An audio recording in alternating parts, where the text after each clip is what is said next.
Hey guys, it's the Patient Hodler coming at you with another video, and in this one I want to take a look with you at the relationship between Vechain and China and outline why this label as China coin is not necessarily a bad thing and show you that Vechain is a real beast that is sleeping still. But before we start, I have to say, I'm a crypto and NFT investor, but not a financial advisor, so please do your own research before you ape full retard into Vechain. It is an open secret that Vechain is one of two cryptos that has the backing of the Chinese government, while all other cryptos are basically banned from China. It is not hard to find evidence to support this claim, but I will still bring some articles that I found interesting before we enter the real deal. Starting off with that Sunny Lu, the CEO of Vechain, has been awarded as a standing member of the committee of the Chinese Food and Safety Federation. During the whole time in the crypto market, FUD was circling around about crypto and China and how bad all of this is. During the whole time, the Vechain organization was present on several trade shows in China, like the Food and Hospitality Trade Show or the CIIE hosted by the People's Government of the Minyang District. These are government institutions that are inviting Vechain for a reason. But my personal favorite is that Vechain has been certified as the industry standard for electric domestic devices. This in China is a huge multi-billion market. And this is only one of the many categories where Vechain can provide supply chain visibility in the Chinese domestic market. As we all know, China has 1.6 billion people and a lot of products to distribute to a lot of people in the domestic market.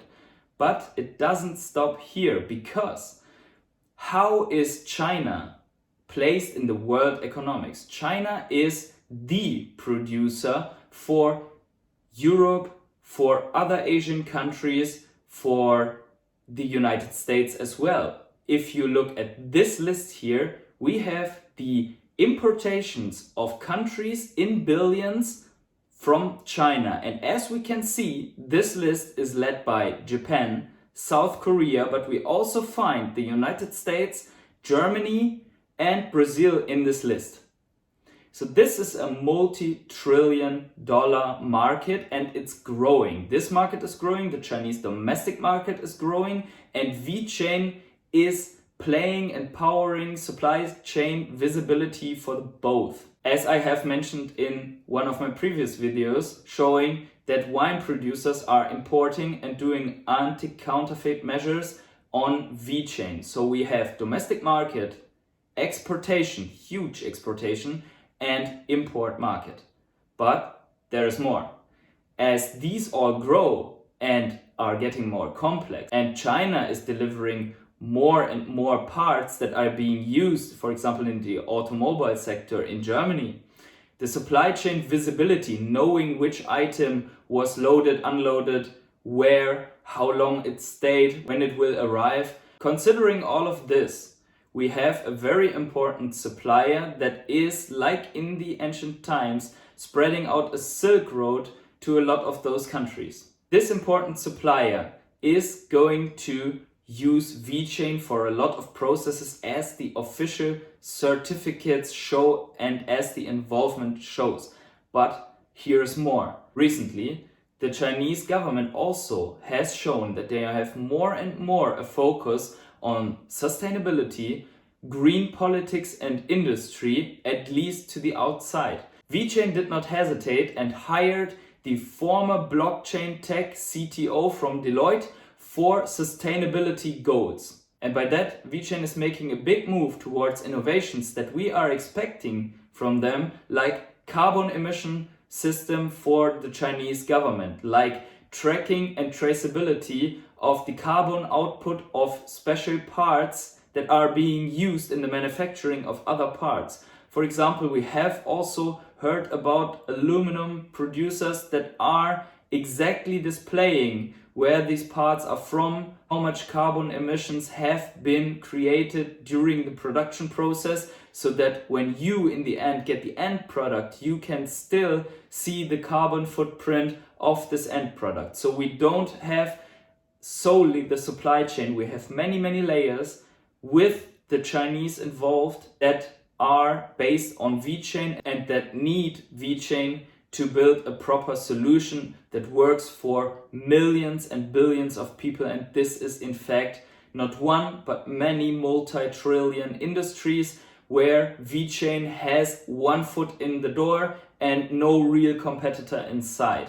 Now with that said, I hope you understand why I'm saying Vechain is a sleeping beast. While other altcoins are forming new all-time highs, Vechain is not even at the first high yet. And Vechain has a history of long, flat accumulation until it goes completely parabolic. And I will be out there on the street selling welding masks because it's going to melt faces. One more thing, I see a lot of negative comments stating Vechain is a Chinese coin, Vechain is a stable coin and stuff like that. So first of all, nothing wrong with being a Chinese coin. The other partnerships like DNV from Norway and PwC from Germany and many more from other countries that are not based in Asia show that Vechain is in fact a worldwide coin and not only a China coin. So don't get distracted by this FUD because Vechain has moved substantially in the past, so it's also not a stable coin. And the backing of China is just one gigantic market that maybe causes that it's not listed on Coinbase yet, but on the other hand, it shows how capable Vechain really is and can be, and that is impressive to other countries and companies as well. And we see that other companies that have nothing to do directly with China are building on the Vechain blockchain. So that, I hope you liked the video and the content and the insights on the ties between Vechain and the Chinese government. If you did, let me know in the comments what you think about Vechain and the Chinese. Please subscribe to my channel and tap the bell so you never miss out on any videos when I bring updates to Vechain, Ecomi, and in the future many more. And with that said, have yourselves a great day and see you in the next video.